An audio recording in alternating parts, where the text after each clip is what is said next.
mengandung nilai sepanjang masa.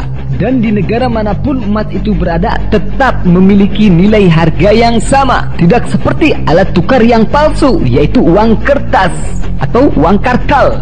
Sementara uang kertas setiap saat mengalami penurunan nilai terhadap harga barang dan emas. Bahaya yang lain bagi pengguna uang kertas adalah terdapatnya virus inflasi yang akan membinasakan suatu negara secara berlahan-lahan. Inflasi adalah harga-harga naik. Inflasi itu bukan harga barang yang naik, tapi nilai uang kertas yang turun. Dengan memakai uang kertas buatan Zionis Yahudi ini yang nilainya terus turun, seolah-olah harga barang seperti naik terus. Padahal dalam ekonomi Islam tidak ada istilah inflasi, karena dalam sistem keuangan ekonomi Islam menggunakan dinar dan dirham sebagai alat tukar yang stabil. Kebanyakan penduduk bumi tidak mengetahui bahwa uang kertas yang dipakai selama ini adalah alat transaksi yang menipu dan dapat menghancurkan ekonomi para pengguna uang tersebut.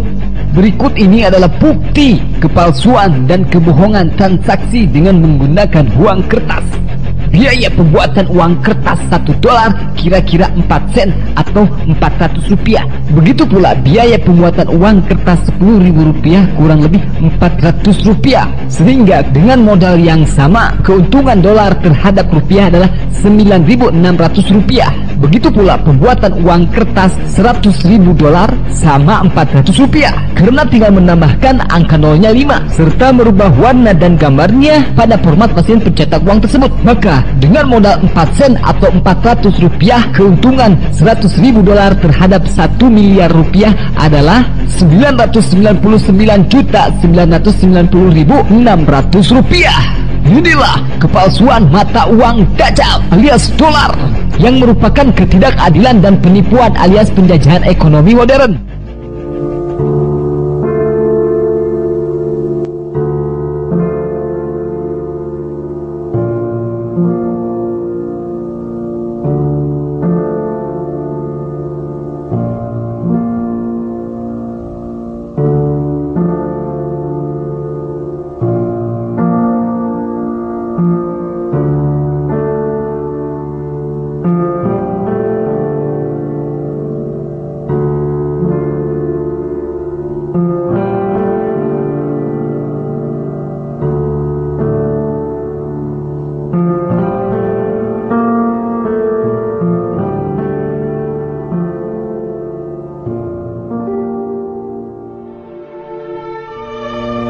I worked for the whole month. I got my salary in gold.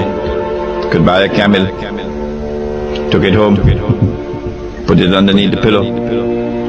Took it off after 5 years. You could still buy the camel. 10 years you could still buy the camel. But when I get my salary in paper now, you can buy a camel, take it home, put it underneath the pillow. A few years later, when I take it out, can't buy a camel anymore. You can only buy a jackass now.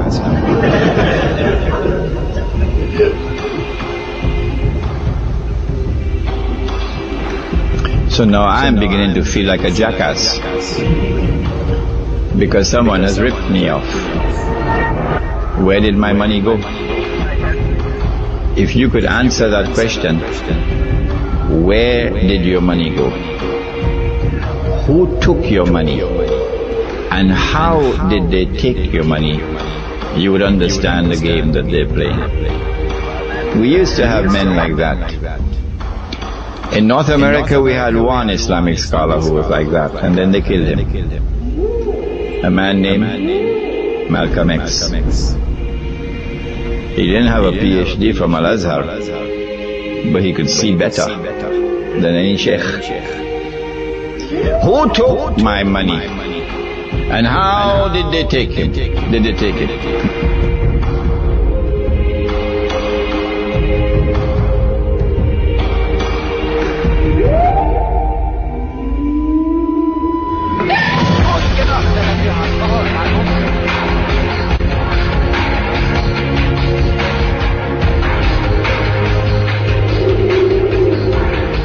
The money that we are now using has come from Dajjal. If you've not studied international monetary economics, come to me and I'll teach it to you. The money that we are now using has come from Dajjal. The paper currencies have come from Dajjal. The electronic money which is taking over from the paper currencies have come from Dajjal. And they're functioning as an instrument, not only for the unjust transfer of wealth from the unsuspecting masses to a global predatory elite, but more than that.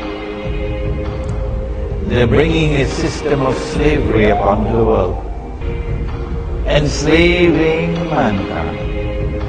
And Nabi Muhammad alayhi salatu wasalam prophesied that in the end time there will be slavery. Modern Western civilization has now been hijacked to deliver to the world more oppression than mankind has ever witnessed. And yet there are those who have eyes and yet cannot see. And their Qibla is in Washington. And they long to get a green card and a US passport. So I say, please go and don't come back. Please go and don't come back. You don't belong to us. You belong to the Jamaat of the oppressors. But there's a reason. There's a reason. There's a reason for this. There's a reason education sucks. And it's the same reason that will never, ever, ever be fixed. It's never going to get any better. Don't look for it. Be happy with what you got. Because the owners of this country don't want that. I'm talking about the real owners now. The big, the wealthy, the real owners, the big wealthy business interests that control things and make all the important decisions. Forget the politicians. They're irrelevant. The politicians are put there to give you the idea that you have freedom of choice. You don't. You have no choice. You have owners. They own you. They own everything. They own all the important land. They own and control the corporations. They own the important papers, the Senate, the Congress, the state houses, the city halls. They got the judges in their back pockets. And they own all the big media, all the big media companies. So they control just about all of the news and information you get to hear. They got you by the balls.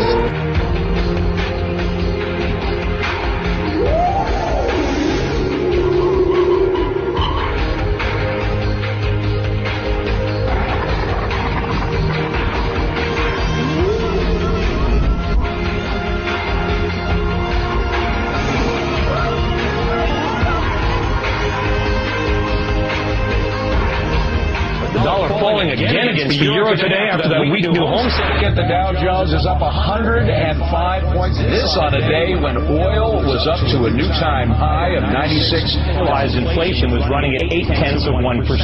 Now there's no way that's true.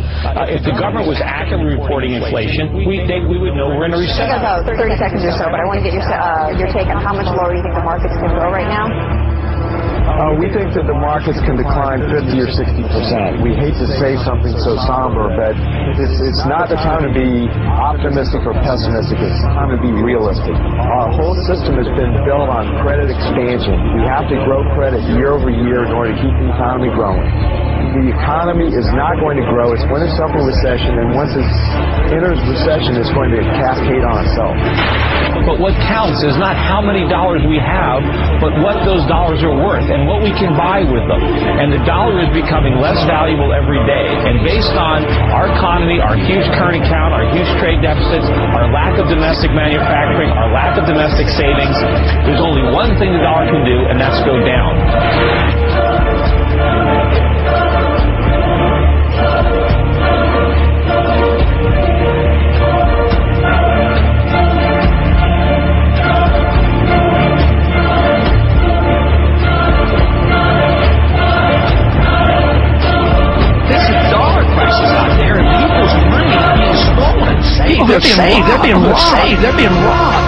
They're being robbed.